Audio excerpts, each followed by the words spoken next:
Hi everyone, this is John from MotionWorks, back with another After Effects A to Z tip. This time I'm going to talk to you a little bit about cell pattern and how you can use it to create some backgrounds. I've got a bunch of different layers here, things I've been experimenting with. I'm just going to walk you through those, and in doing that we'll take a look at some of the settings. Now the first layer here is just a solid, and I've applied the cell pattern effect from the effect menu under Generate, Cell Pattern. And this is just the default settings. Cell pattern can be animated in a number of different ways. You can use the offset option, and you can also drag it around in the comp and offset it that way. But more importantly, you can make it evolve.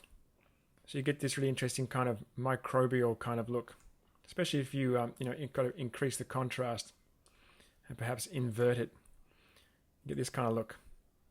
And of course you could keyframe the evolution, but a good way to animate this kind of effect is using the time expression. Here you can see I've got the time expression applied to evolution, I've just got it turned off. And I've multiplied that by 500. And of course the time expression is useful because if I made this comp longer, the animation would continue to happen and I wouldn't have to worry about adjusting my keyframes. So a handy expression to use with things like cell pattern and fractal noise. Okay, let's look at the next layer. Now this one here is basically the same, but this time I have a seamless loop. Now you create a seamless loop by setting your evolutions, and for this I've set my evolution to 1 revolution. Notice actually how I've dragged the last keyframe past 24 frames. This is a 25 frames a second comp. So the time indicator hits 24 frames and comes back to 0, and that's what gives me the seamless loop. But in order to do that, you must have cycle evolution turned on. Always handy being able to seamlessly loop this kind of background. Just means you don't have to, if you're, say, handing this off to a client or an editor, you don't have to give them a really long version. You can give them a short version that seamlessly loops, and that's all they'll need. Next we have the non-dispersed version. You can see here that dispersion is set to 0. Now when would this be useful? Well, the most obvious thing is for a video wall. I've got a recent tutorial on MotionWorks where I show how to use CC ball action for video walls, and CC ball action is still probably my favorite effect for doing that. But the limitation for CC ball action is that it's just balls. Here you've got more options. You can have squares like you have here, but if you increase the contrast, see how if I really bring that contrast up, I can create balls here as well. So it's actually kind of a similar look to CC ball action without quite the control. But the benefit being that it doesn't have to be balls. If I invert that, so I get a different look again. Maybe try different kinds of overflow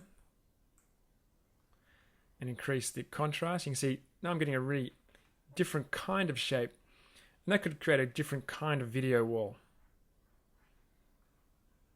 I like that look. It's a little more psychedelic, isn't it? Okay, so that's 0 dispersion. This is one that I really like. Here what I've done is I've used the tubular cell pattern, this one right down the bottom. And dispersion is set not quite to 0. You can see if I set it to 0, you can see I've got a massive contrast here. But if dispersion is set just slightly higher, like to 0.1, you get this more sort of alien kind of look. If you go too far, it starts to break up.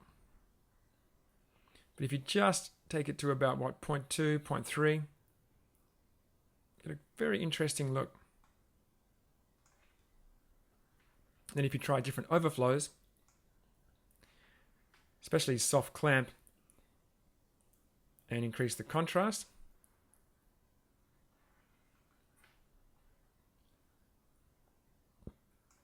you get these sort of fat cells. And if you adjust the evolution, you can get those animating.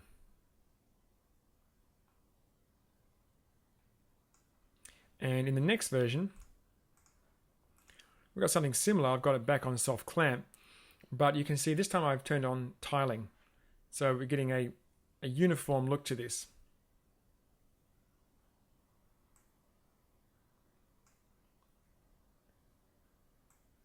So when you very first apply cell pattern, it doesn't look like you can create that much. But you can see this looks a lot different to the default settings.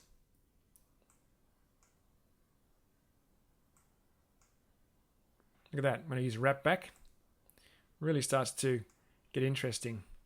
Maybe a little less dispersion. We already saw that one. But just by using tubular, get some really interesting looks. Here what I've done is, if I just press U twice, I've got tubular, I've got a massive contrast, I've used wrap back, but I've got a huge size. And that's the look that I had. Let's just see if I've got anything else turned on here. Tiling is turned off. So I can go really small or really big. And I've just got color armor applied to that.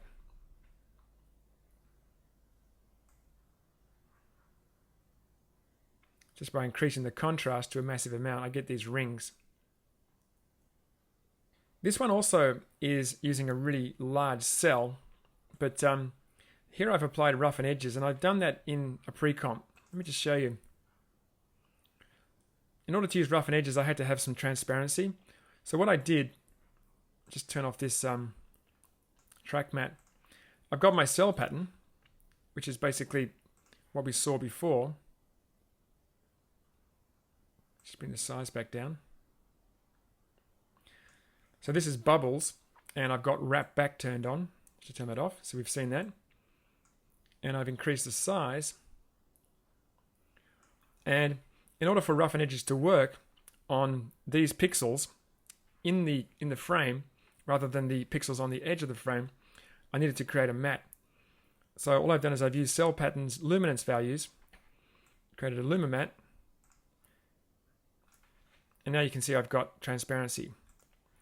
So then in the main comp, I was able to apply roughen edges and get this really nice sort of inky kind of look. And you can see I've animated the evolution, get kind of an inky feel. And I don't know, you might use that as a sort of grungy background, maybe somewhere to reveal text. But I just thought it was quite a cool look. For this one I have two layers. The first is this layer here, which is a rock texture from CG Textures. And below it is, believe it or not, cell pattern. Let's take a look at the settings I used. Okay, I've used a pillow pattern for this one, which is kind of useful. Here's bubbles. You can hardly even see those. Yeah, look, very similar to what we saw before. But pillow gives that kind of pillow effect. Take that back to 0. I get these nice rounded blocks, which is also really cool. Let's just disperse them out. I thought this looked cool because it could look kind of like pebbles or a pebble wall. And I've applied the tritone effect. The tritone effect is what gave us these look of stones. I've made the highlights a dark grey, the midtones black, and the shadows white. So pillow by itself is, yeah, it's okay. Looks kind of like a pillow. But by using, could just increase the contrast. Yeah, you get that kind of that look, don't you? That's still quite a nice look. But just with tritone, I get a much more interesting look. And on top of that, I've just used this smooth rock. And you can see, just use a soft light blend mode. And now you have, I don't know, fairly convincing stone wall or pebble wall. So I thought looked pretty good. I also tried the divide blend mode, which I thought looked pretty good as well. Like that, gives you some sort of blue stones. Okay, now as far as other resources go, MotionWorks has this free download. This is also cell pattern, believe it or not. I've uploaded this a few years ago, and I still really like this look. This was created using a bunch of different cell pattern layers. I've got a few effects applied to it, and you can download this from MotionWorks. Just type in wire. You can see I've got a cell pattern at the bottom, and another version on top, which is slightly smaller and rotated. Another version which is bigger. and rotate it again, and a version which is smaller on top of that, and all these different blend modes, and another version on top of that which is even smaller again, and then just colorama on top of that, and a bit of lens blur just to blur the edges around here. See the lens blur there, and the option to invert that as well using the inversion effect or the invert effect, and that makes that blue, which I thought was kind of a nice icy kind of look. Other resources online, obviously there's the After Effects help, lots of information about the cell pattern effect, and there's some links to different tutorials, and hey, one to MotionWorks. There's the wire. You've also got some information on Richard Harrington's website using the cell pattern effect. It's quite an interesting look there. And of course, Eran Stern, my good friend Eran, has a post on using the cell pattern effect as well. And I'm sure there's plenty of other information about cell pattern out there, but I think that probably gives you some idea about what the effect can do, and hopefully some ways that you can integrate it into your workflow. For now, this is John from MotionWorks. Have fun, be creative, and we'll see you in another tip.